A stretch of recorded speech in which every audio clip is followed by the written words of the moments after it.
Good evening. Sorry for the 2-3 minute delay. The purpose of this meeting is to conduct the business of the Gettysburg Area School District. Public comment is welcome, and issues will be summarized or issues will be referred to the appropriate board committee or administrator. Comments will be summarized in the official board minutes, which will be made available by contacting the business office. Brooke, everybody's present. Please stand for the Pledge of Allegiance. I pledge allegiance to the flag of the United States of America and to the republic for which it stands, one nation, under God, indivisible, with liberty and justice for all. Notices in communication.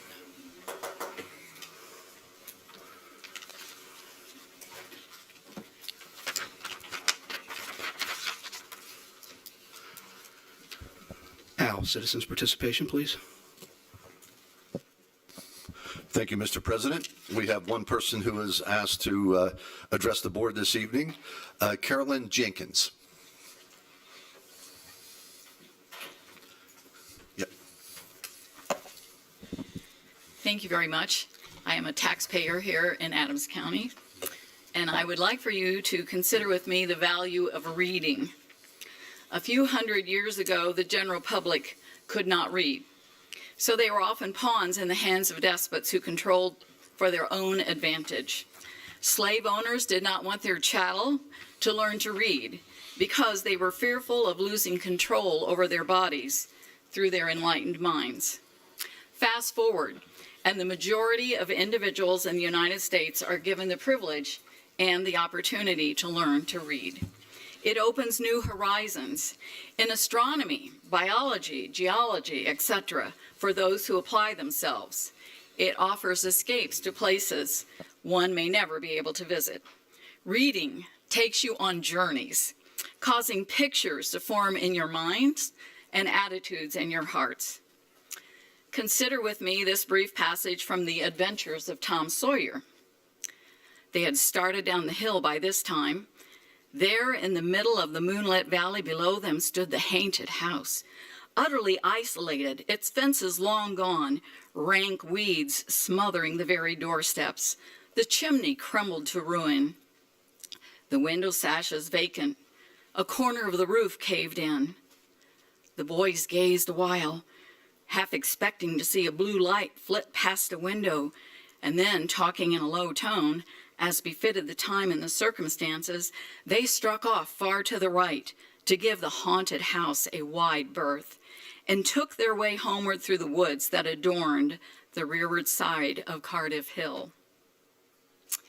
Here's another illustration, a bit more graphic, from Unbroken, the true story of a Japanese POW, Louis Zamperini. On August 15th, Louis woke gravely ill. He was now having 20-some bloody bowel movements a day. After the month's weigh-in, he didn't record his weight in his diary, but he did note he'd lost 6 kilos, more than 13 pounds from a frame already wasted from starvation. When he gripped his leg with his fingers, they sank in and the imprints remained a long time after. He had seen too many men die to be ignorant of what this meant. Very, very. As the reader, you identified with the plight of this tortured man, felt his anger at a man called the Bird, who seemed to have a personal vendetta against this once Olympic hopeful who was under his guard. Perhaps like me, you've read The Rime of the Ancient Mariner by Samuel Taylor Coleridge. And all the boards did shrink. Water, water everywhere, nor any drop to drink. You felt the plight of sailors stuck on a motionless sea in the relentless sun, all their fresh water supply long gone, while their swollen tongues stuck to the roofs of their mouths from thirst. Literature takes you to different cultures and gives you insights that you have not had before. The hero of the tale is typically someone with whom you have particular sympathy or a spouse to be like. For young people, it is important to provide them with a plethora of honorable heroes. Eric Metaxas wrote 7 Men, just for this purpose, detailing the lives of George Washington, William Wilberforce, and Dietrich Bonhoeffer, to name a few. Now, here's the $64,000 question. Why would anyone ever want to introduce pornographic filth into the reach of students under the guise of First Amendment rights of the student body? Not that long ago, communities commonly had decency standards that applied to the entire population. We sought to protect innocence of youth. Now, are we making porn available to children under the First Amendment? I want to read you one tiny portion from a book titled All Boys Aren't Blue by George Johnson, a book available to Gettysburg High School students. This is a scene with two boys, one named Matt. You told me to take off my pajama pants, which I did. You then took off your shorts, followed by your boxers. There you stood in front of me, fully erect, and said, "Taste it." There are many pages of such vivid descriptions, which I do not want to read personally, nor aloud to you, because I do not want these pictures imprinted on my mind, never to be erased. May I ask you a question? When you go to the market, do you sort through the lettuce to make sure you get a head that has at least some of the leaves that are beginning to rot? Do you add that to the other salad greens so that you have a full assortment of what is available? What about apples? Do you search for those with only a few bruises? Or if you pick up apples, do you purposely put the ones that are only half rotten into your applesauce? Are you looking for a full culinary experience? Are you hoping for just a bit of E. coli in your ground meat? Do you not know that corruption begets corruption? Have you not heard that one bad apple spoils the whole bushel? Consider with me a better way. Whatever is true, whatever is noble, whatever is right, whatever is pure, whatever is lovely, whatever is admirable, if anything is excellent or praiseworthy, think about such things. What kind of pictures do we want to leave in the minds of our students? And I challenge you to make your decisions accordingly. Thank you for hearing me. Thank you. Thank you. Just a real quick response. This matter is before the policy committee. It was at our last committee meeting. It will continue to be there. And I do appreciate all your words. We are decent people here and all have kids in the district. And certainly we'll deal with it in the manner we're allowed to deal with it through our policy committee. Correct, Mike? Thank you. Routine approvals, 5.1 through 5.8. May I have a motion, please?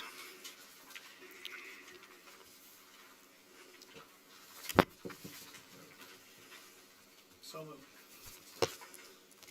Second. Question.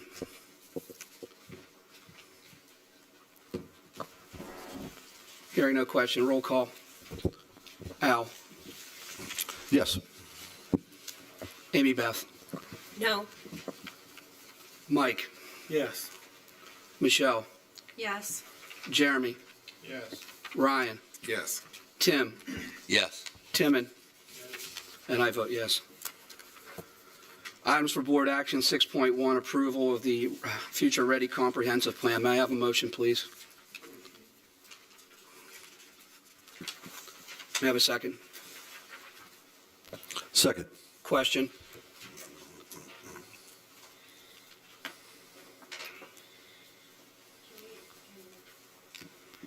Can we explain what this is?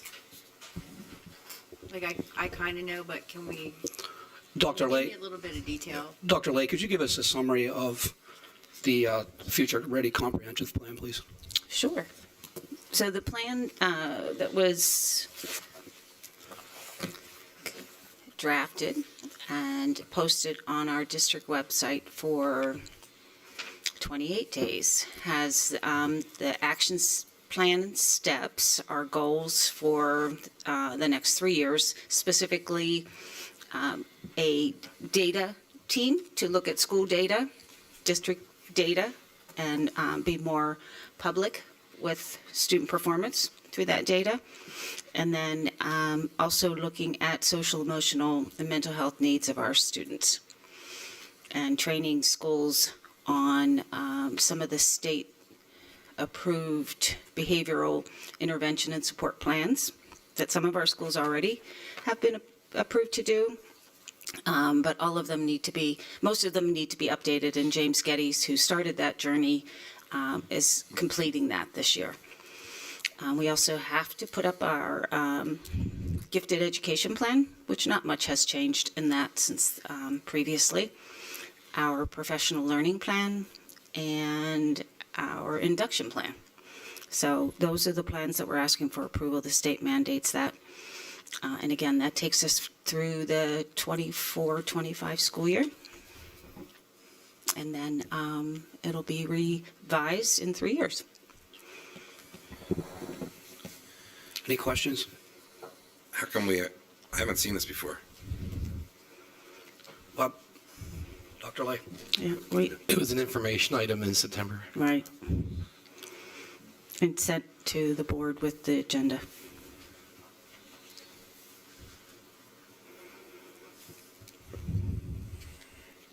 Any additional questions? Can I ask one more question? Yes. So Dr. Lay is retiring as of December 31st or January? January 2nd. Okay. So will the new assistant superintendent be taking over all of her duties that are outlined in this plan? Yeah, the new person would continue with the same job description as she would have.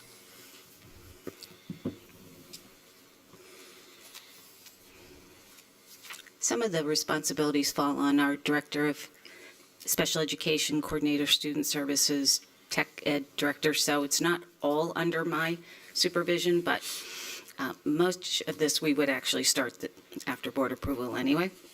But yes, it would be carried out by the new assistant superintendent.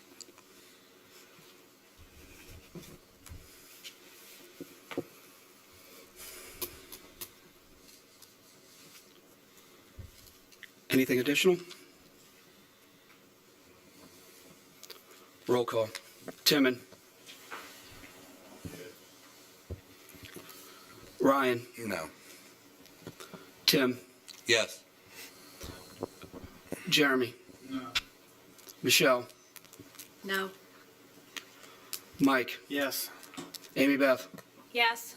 Al? Yes. And I vote yes. Did that pass? It passed. Yes.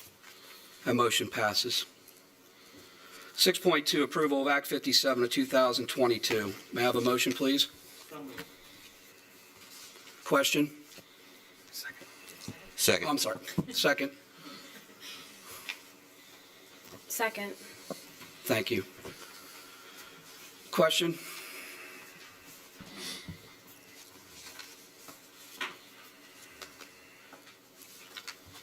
Hearing no questions, roll call. Ryan? Yes. Jeremy? Yes. Tim? Yes. Mike? Yes. Amy Beth? Yes. Timon? Yes. Al? Yes. Michelle? Yes. And I vote yes. 6.3, agreement of sale. Motion, please.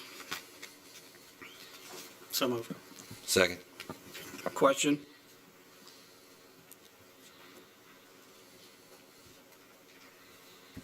Hearing none, roll call. Al? Yes. Amy Beth? Yes. Mike? Yes. Michelle? Yes. Jeremy? Yes. Ryan? Yes. Tim? Yes. Timon? Yes. And I vote yes. Informational items, Jason? I'm sorry? They're none for this meeting. Okay. Board committee reports. I'll start to my right if there are any.